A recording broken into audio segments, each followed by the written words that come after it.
Gandang umaga.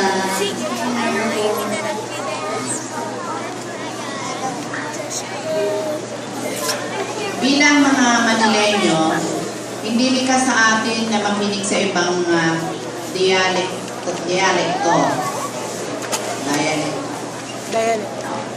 Marami pa nga ang masanay sa wilang Ingles.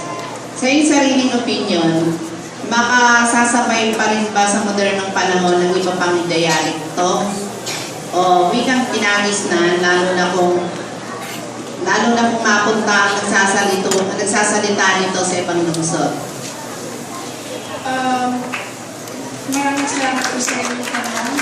Naniniwala po ako na masasabayan po natin ang dialekto ngayon sa kasalukuyang panahon dahil nasa sa tao po yun kung anong pipiliin niya. Pero mahalaga pa rin po na yun nga po, maging proud po tayo sa kung anong meron tayo, na kahit saan po tayo pumunta ay nasa puso pa rin po natin ang pagiging Pilipino. Yun lang. Yes!